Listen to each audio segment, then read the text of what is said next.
The case of life, or breaking the cases of life, in case you have more than one case upon your life. This is a month that we are going to deal with those cases. Hallelujah. Proverbs 26, verse 1 and 2.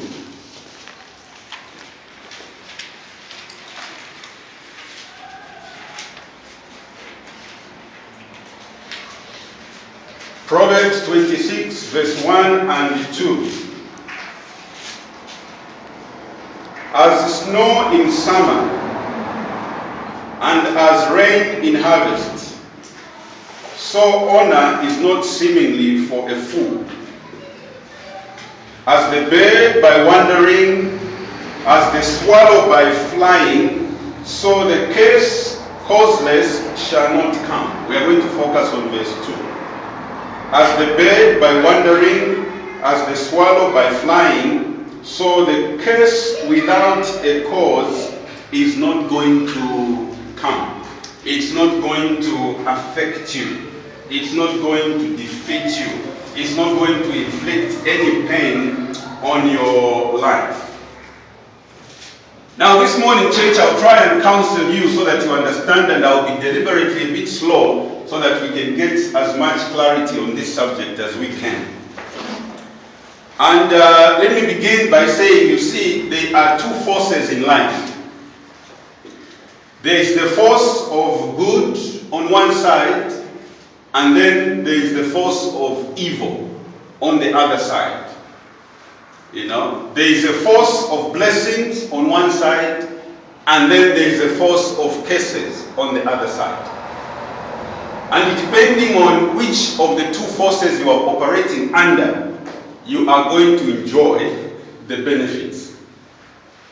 If you're operating under the evil force, you will enjoy all the curses, all the frustration, all the sicknesses, all the failures, all the pain.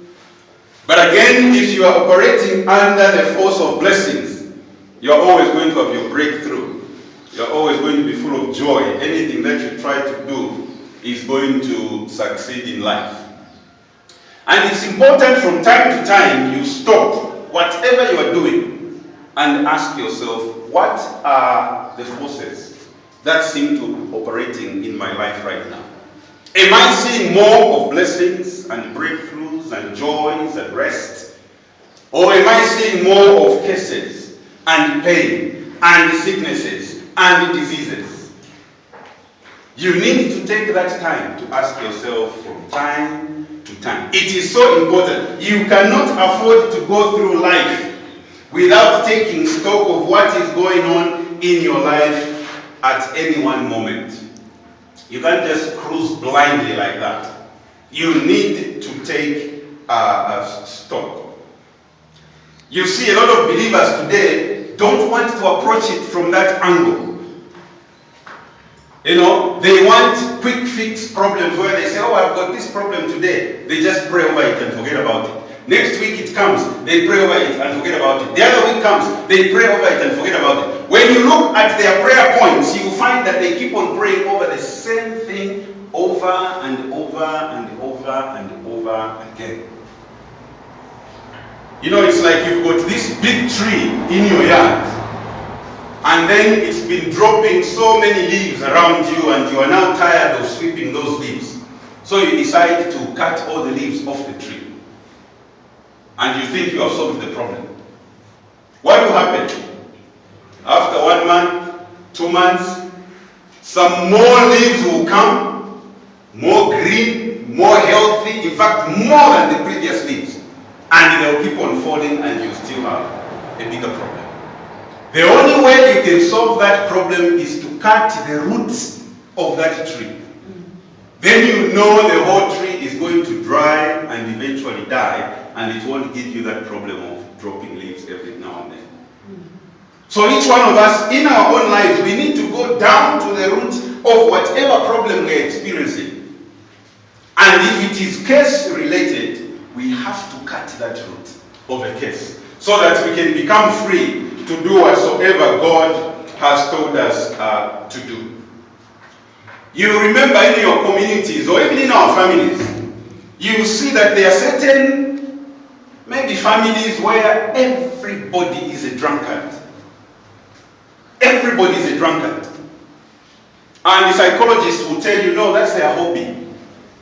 The grandfather was drinking maybe 8 bottles, the son 12 bottles, the grandson 16 bottles, the great-grandson 35 bottles with a bit of drugs and, you know. And then you take it, no, it's normal. Or there are families where all the sisters, beautiful sisters, wonderful sisters, nobody gets married. No, that family, they don't get married. It's okay. That's how they are. Remember, for every Adam that God created, he created Eve. So God's intention and plan for each one of us is that each one of us must get married. Must marry.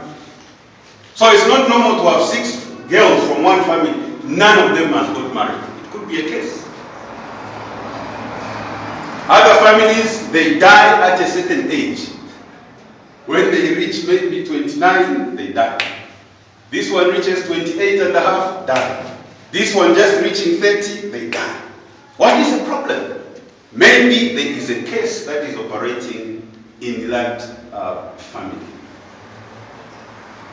You see, if you are trying to do something, you do it once, twice, 3 times, and you don't succeed. And yet you have all the information necessary to make you successful. And then you are not succeeding. Maybe there is a case that has been placed on your life. You need to take time off and go back and, just ask yourself certain critical questions. Why am I not succeeding in this area? So change cases of life are real. And they are there. And they are operating even in the body of Christ. Until we deal with them, they will keep on tormenting us, troubling us, and bringing all manner of diseases, sicknesses, pain, and frustration in our lives. But Jesus came for such as us, who have such problems, because the power to break every case is available. But you need to have that knowledge for you to be able to take charge of whatever is going on in your life. But what is a case? Let's not take it for granted.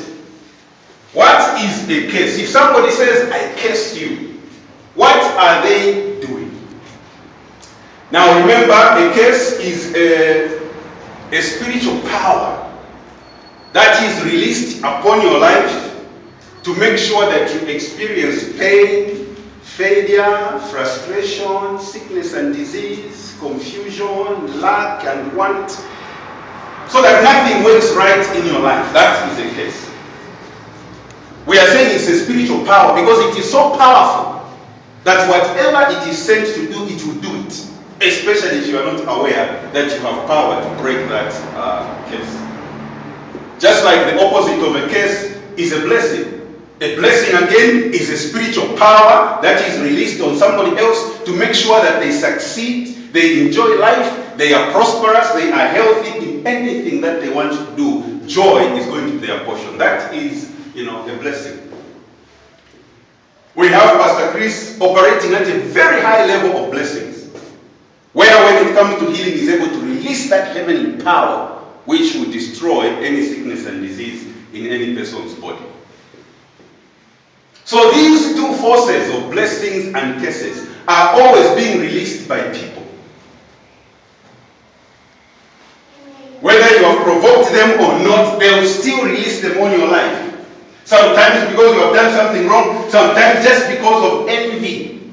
They don't like you. So they said, hey, let's try and curse that person. But what could be some of the signs of a curse? How can